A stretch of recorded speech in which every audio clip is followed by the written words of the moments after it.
Hola chicos, you are probably at this point wondering why there is a giant G on your screen. Pues esto es porque la letra G causa muchos problemas, ¿no? Nosotros tenemos muchos problemas con la pronunciación y también con la ortografía de este verbo. So, nosotros tenemos que pasar tiempo hablando del verbo, right? Pronunciation, spelling causes a lot of problems. So, vamos a practicar un poquito. ¿Cómo se pronuncia esta palabra? 1, 2, 3. Muy bien. Gato. G. ¿Cómo se pronuncia esta palabra? 1, 2, 3. Muy bien. Gorra. G. ¿Cómo se pronuncia esta palabra? Muy bien. Gusano. G. ¿Cómo se pronuncia esta palabra? 1, 2, 3. Guava. Muy bien. G. ¿Cómo se pronuncia esta palabra? 1, 2, 3. Guerra. It's not guerra, guerra. G. ¿Cómo se pronuncia esta palabra? 1, 2, 3. Ooh, hard one. What is this thing? It's called an umlaut. It makes this pronounced guera. Guera. That's guera here, and this is guero. Todavía, G. We still have the G sound. Esta palabra, ¿cómo se pronuncia? 1, 2, 3. Guisante. No umlaut over this U here, so it's just guisante. G. One more time. Okay? ¿Cómo se pronuncia esta palabra? 1, 2, 3. Students' favorite words, many of them. Pingüino. Pingüino, the 2 dots, we. But it's still a G sound, right? Esta palabra aquí, actually, we'll come back to that one afterwards. So, what do these all have in common? Pingüino, guisante, güero, guerra, guava, gusano, gorra, gato. Todas estas palabras aquí tienen G, the hard G sound, the G sound. This sound in Spanish is used phonetically by this. If you look it up in a dictionary, it's not important that you know this, but this is G, the G sound, one of the 2 sounds in Spanish that a G has.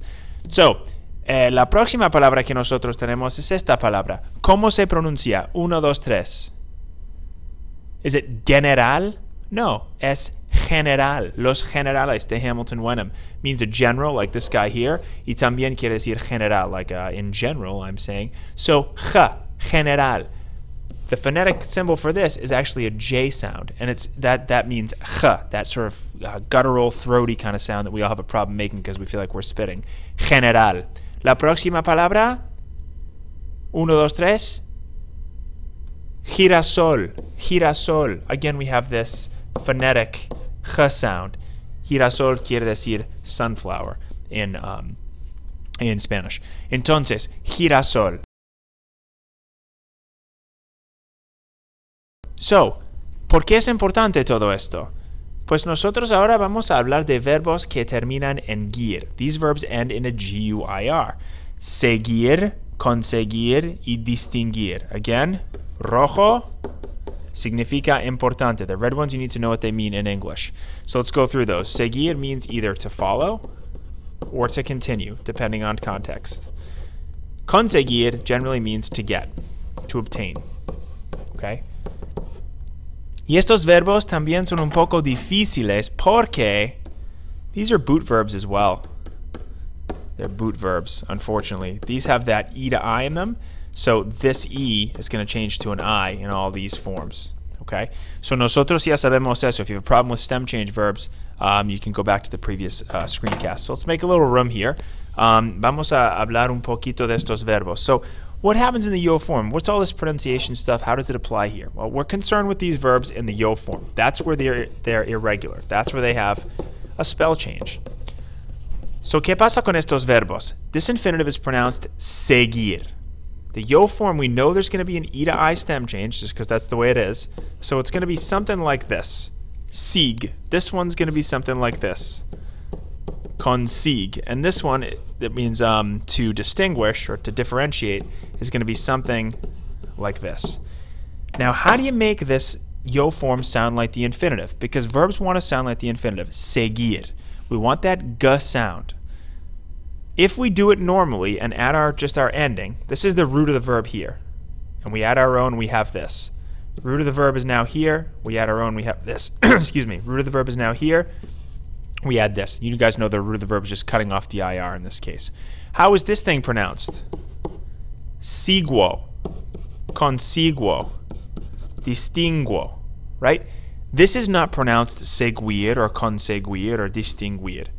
It's pronounced seguir, conseguir, distinguir. So we don't want these U's in them. It doesn't make sense. It's not what we are looking for pronunciation.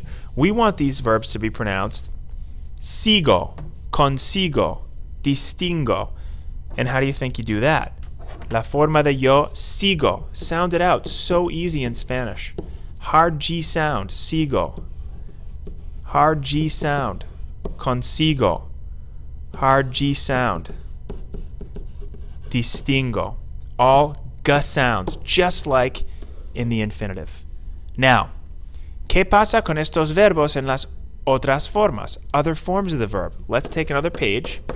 Y vamos a hablar del verbo seguir, which once again means to continue or to follow. Like, yo sigo haciendo mi tarea. I continue doing my homework. Well, we know it's a stem change. So, la forma de yo sigo. This is our irregularity. What happens in this? We basically drop the U. We don't basically, that's what we do.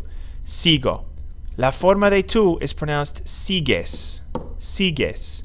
Now what happens when you do this? How is this pronounced? Remember the general? General. This is pronounced sigues. We need it to be pronounced sigues. Remember guerra? Right? This is just going to follow the infinitive. This one as well. Él, usted, she continues. Sigue. Nosotros seguimos. Vosotros seguís. Y ellos, ustedes, sorry, siguen. Now we have a lot of things happening in this verb. Primero, este es un verbo de cambio radical. It changes from an E to an I. Segundo, tenemos este cambio en la forma de yo. Once again, the U gets dropped. But all of this is intuitive. It makes sense. It's just to keep the sound of the infinitive the right way. Sigo, sigues. Again, if we look at this form down here, if we write this, this is now pronounced siguen. But the infinitive is pronounced seguir, so we can't do that. We need the U in there to make the right sound. Okay? All this stuff is stuff that we'll be dealing with later in the year. So if you learn these sounds now, it's going to make your lives a lot easier. So, una vez más, nosotros somos responsables. The theme of this is the GUIR verbs. Y somos responsables por seguir, conseguir. We need to know what these two things mean. Okay? So to follow or to continue and then to obtain. And we need to know how to conjugate these verbs. These are any verb in Spanish that ends in a GUIR is going to follow these rules. Muy bien. Muchas gracias por su atención. Follow the instructions on Edmodo to get the homework done. Gracias. Ciao.